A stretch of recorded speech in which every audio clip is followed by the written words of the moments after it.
Bonjour à tous. Bienvenue à cette deuxième édition du séminaire de recherche de l'ENSAM. L'an dernier, Anne-Valérie Gasque, avec le laboratoire Project, le laboratoire d'études en sciences des arts d'Aix-Marseille Université, avait proposé une autre conférence, un autre séminaire de recherche, Spatium, l'architecture comme laps de temps. Des architectes et des historiens avaient pu dialoguer sur la question du temps dans la conception, la construction et les usages architecturaux contemporains. Cette année, le séminaire a lieu un laps de temps après la rentrée universitaire. Il est organisé par Marine Bagnéris et Yves Risser et le laboratoire MapGamso. Il nous propose cette année de nouveaux dialogues, 9 nouveaux dialogues sur 1 jour et demi, et une conférence ce soir à 18 h. Et j'en profite pour remercier M. Herman Paré, qui va nous rejoindre bientôt, professeur émérite de philosophie du langage et d'esthétique à l'université de Louvain, qui révélera, en s'appuyant sur des écrits de Paul Valéry, la place centrale de la main dans la pratique artistique. Les dialogues sont sur le thème de la matérialité, du faire et de l'intrusion du numérique dans le travail de conception et de réalisation, ce qui reflète le séquençage de l'apprentissage de la matière, le lien entre l'architecte praticien et la matière. Ces dialogues vont donc aborder, métaphoriquement bien entendu, l'architecture comme un tunnel. Ces deux extrémités, représentées par deux thèmes qui lui deviennent incontournables, la notion environnementale d'une part et l'outil numérique d'autre part. Placés sous le signe d'Eupalinos de Mégare, ces dialogues et cette conférence interrogeront sur les conditions permettant à ces deux thèmes de se rejoindre, car leur jonction constitue un des défis majeurs s'imposant aux architectes que l'ENSA Marseille a l'ambition de former, des architectes s'inscrivant pleinement dans leur époque, en leur apprenant à explorer la matière, comment on la façonne, comment on la lisse, savoir ce qu'on peut en faire, comment la faire devenir architecture. Il s'agit de leur donner une expérience physique de la matière. Le son et la lumière deviennent eux-mêmes une révélation de la matière. Et le deuxième pan de ces dialogues est lié à l'introduction du numérique dans la conception et la réalisation. Il faut leur apprendre à dominer le logiciel pour maîtriser ce que l'on en fait, pour qu'il devienne un outil de développement, de faire autrement. Il s'agit de comprendre le logiciel pour ne pas être un simple utilisateur. C'est donc un vrai défi que nos enseignants, nos chercheurs se fixent tous les jours. Vous l'avez compris, ces dialogues seront l'occasion de faire se rencontrer des scientifiques, des chercheurs, des enseignants, des plasticiens et des artistes de tous bords. Avant de laisser la parole aux différents intervenants, je souhaite au nom de l'école vivement remercier l'École supérieure d'art et de design Marseille Méditerranée, notre voisine, Pierre Houdard, son directeur général, Fanchon Desflots, directrice du service des enseignements de la recherche et de la vie étudiante, Valérie Bourgou, responsable site et patrimoine, et bien entendu le Fonds régional d'art contemporain Provence-Alpes-Côte d'Azur, son directeur Pascal Neveu et Nathalie Abou-Isaac, responsable de la programmation et des publics. Ils accueilleront ce séminaire respectivement cet après-midi et demain matin. Merci aussi à toutes les personnes qui ont rendu possible la tenue de ce séminaire, les modérateurs, les intervenants, les participants. Je ne les citerai pas tous car ils sont trop nombreux. Un remerciement particulier adressé à Marine et Yves Risser pour leur engagement enthousiaste. Ils sont les concepteurs et les organisateurs de cette deuxième édition du séminaire thématique d'automne à Marseille. Bien entendu, merci aussi au MapGamso pour son implication dans ce séminaire scientifique. Et enfin, on les oublie trop souvent, mais sans eux, rien ne serait possible, l'ensemble des services de l'ENSA Marseille, le service financier, le service informatique et tout particulièrement l'équipe du service communication dirigée par Bernadette Jugan. Merci pour leur implication, sans eux, rien n'aurait été possible. Merci à vous, je passe la parole à Marine. Merci Véronique. Alors, merci beaucoup Véronique. On va juste concerter parce que tu as déjà dit tout ce que je voulais raconter. Donc je voulais remercier pour mémoire en effet l'initiative d'Anne-Valérie Gasque qui a commencé l'aventure l'an passé. Et la graine plantée, elle nous la confia, Yves Risser et moi-même, pour avec le soin de l'arroser. Donc l'attention portée à sa germination nous conduit aujourd'hui au plaisir de vous proposer les dialogues paliniens, l'allégorie du tunnel, portée par le laboratoire Mapgamso cette année. Donc un drôle de titre là encore que nous allons tâcher de vous expliquer, en commençant par le point de vue d'Ivry sur le sens d'un dialogue. Bonjour à vous tous. Donc pour cette notion de dialogue, ce qui est intéressant, c'est que le dialogue signifie forcément la parole et le discours. Il signifie aussi, en continuité du premier séminaire de l'année dernière, c'est cette notion de temps. Et le dialogue demande du temps. C'est un intervalle de temps entre au moins minimum 2 personnes. Et cet intervalle va se gérer par des confrontations, surtout de l'écoute, pour arriver à une réponse. Et cette réponse, on espère qu'elle ira dans le même chemin, ou du moins dans la même direction. On est parti sur cette notion de dialogue, puisque en parlant encore avec Anne-Valérie, donc on te fait des éloges, il y a eu d'abord comment faire une continuité. Et cette continuité, on l'a faite à 3. À 3, on a parlé, et il nous est paru évident d'être un discours entre une technicienne, qui est Marine Bagneris, et plutôt un architecte, et de dire comment nos 2 regards peuvent se compléter et vont amener une interrogation. Donc on interroge le savoir-faire lié à la pensée et à la main, et ces dialogues nous ont paru évidents d'aller voir chez un poète, donc Paul Valéry, qui est écrivain, poète et philosophe. Donc il a écrit un livre qui est Eupalinos, et donc ce sont Eupalinos ou l'architecte. Cette notion de dialogue nous parle de 2 personnes, et un rapport peut-être aussi à cette notion de tunnel. Donc Marine. Merci.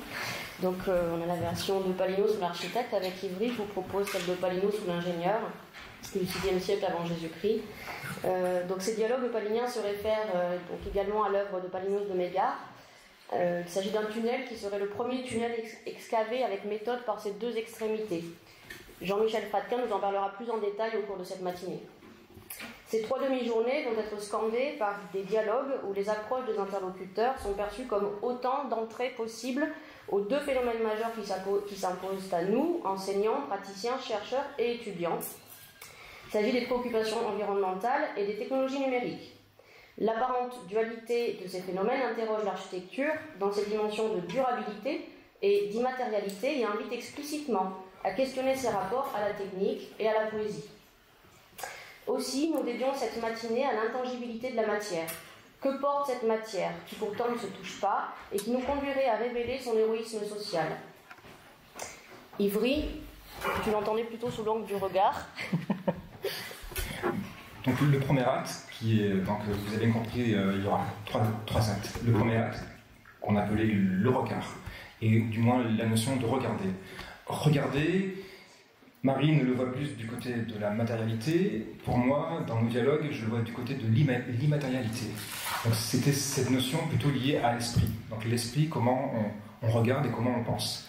Donc il y a plutôt un acte plutôt vertical. Donc on serait dans le point ou dans la verticalité. Cette notion de matérialité qui s'est mise en place par Marine, je pourrais dire que je la retrouve moi dans le second acte, qui est sur cette notion de comprendre, et la notion de le comprendre et la compréhension. Cette compréhension, elle est plus immatérielle, de mon point de vue. Pourquoi je m'excuse, elle est plutôt matérielle. Hein. La compréhension est plutôt matérielle parce qu'elle met en place une grille. Il y a une grille d'analyse qui peut être liée à une grille informatique ou une grille géométrique, une grille aussi de proportion et d'harmonie qui permet de comprendre un réel et surtout d'agir sur un réel. Donc on est dans la compréhension, dans l'action d'agir. Et donc en réponse à cette deuxième partie plutôt sur la compréhension et l'immatérialité, je réponds à Ivry qu'il s'agit pour moi de la consacrer aux nouvelles matérialités qui sont le fruit de nos augmentations tant intellectuelles par l'algorithmie que corporelles par la précision des machines qui sont ainsi commandées. Donc l'avancée technologique est indéniable, mais la production de sens est-elle associée? On en arrive donc Non, mais tu peux continuer. Tu peux introduire le faire. Donc, on est dans la notion du faire et dans la notion de l'expérience, donc expérimenter. Donc, ça sera le troisième acte. Le troisième acte.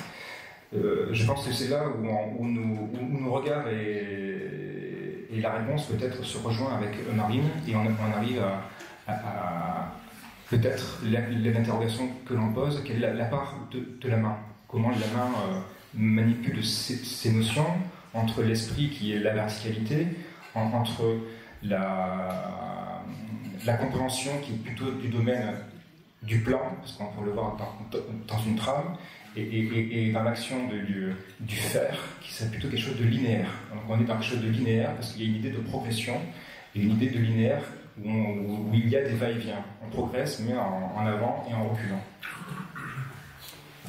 Merci. Donc là, je vais du coup paraphraser Ivry en rejoignant pour vous présenter la matinée de demain, où nos tunneliers peut-être se rejoindront-ils pour illustrer la nécessaire association de la main et de l'esprit pour en finir avec cette grande divergence entre faire et penser. Donc s'il semble très improbable d'obtenir les chemins les plus courts, au moins trouverons-nous des points de convergence, ou pas. Voilà, au plaisir de vous voir sourire ou éructer, puisqu'il s'agira de parler d'architecture. Pour vous présenter après on a trouvé aussi une mise en abîme. Donc ces trois regards, ces trois actes, qui sont entre le regarder, le comprendre et l'expérimenter, il y a aussi une mise en abîme par rapport au lieu. Et le lieu, donc trois lieux, qui est l'école d'architecture, l'école des beaux-arts et le Fonds régional d'art contemporain. Et ces trois lieux sont aussi une mise, je répète, en abîme des trois thèmes. Donc le thème regarder, on peut les lier forcément, on va le lier à l'école d'architecture, donc on est dans l'esprit, on parle avant tout de l'école d'architecture, même s'il est lié au MAP EGAMSO et à la notion de recherche. Donc on commence à l'école, on va interroger des notions avec le langage de l'art et de l'art plastique. Ils se termineront avec un regard plus philosophique avec monsieur Herman Paré qui vient de nous rejoindre donc, pour la conférence. Donc, c'est lié à l'école des beaux-arts. Et le troisième temps, qui est le temps de demain, donc, ce qui est lié au FRAC. Et le FRAC, on est plus dans le temps de l'expérimentation. C'est lié à la mythologie du lieu, d'un lieu d'art contemporain dans lequel on agit et on fabrique. Donc on est dans le temps du faire. Peut-être pour exprimer comme ça, pour que vous ayez une notion, on va peut-être... ce temps du faire... Tu veux que je descende encore ? Oui. Ce temps du faire, on l'associe et on l'interroge au temps de la main. Alors il n'y a pas que la main, mais la main, et du moins le côté tactile et le côté sensible de la peau, nous a interrogés. Alors c'est vrai qu'on n'a pas montré les visages des intervenants, mais on pensait que c'était intéressant de montrer leurs mains.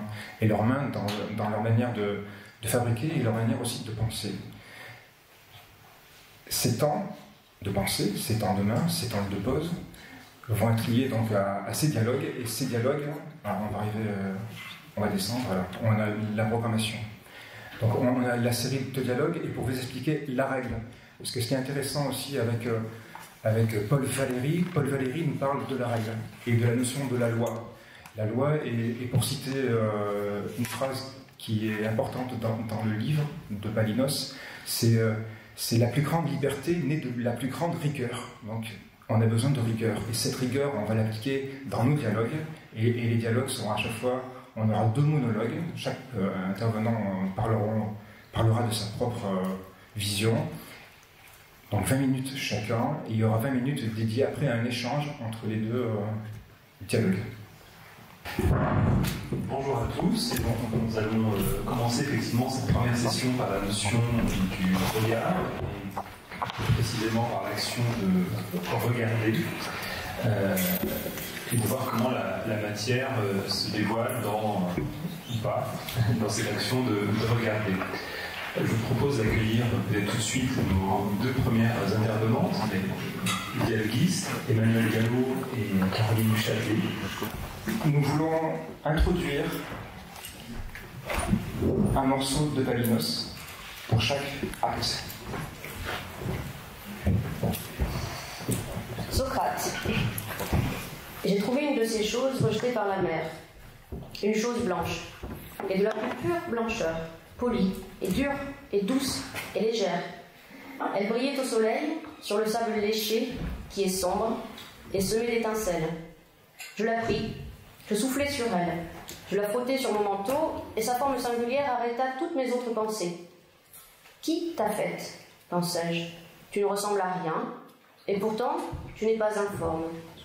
Es-tu le jeu de la nature, ô privé de nom, et arrivé à moi, de par les dieux, au milieu des immondices que la mer a répudiés cette nuit? Phèdre, de quelle grandeur était cet objet? Gros, à peu près comme mon poing. Et de quelle matière? De la même matière que sa forme, matière à doute.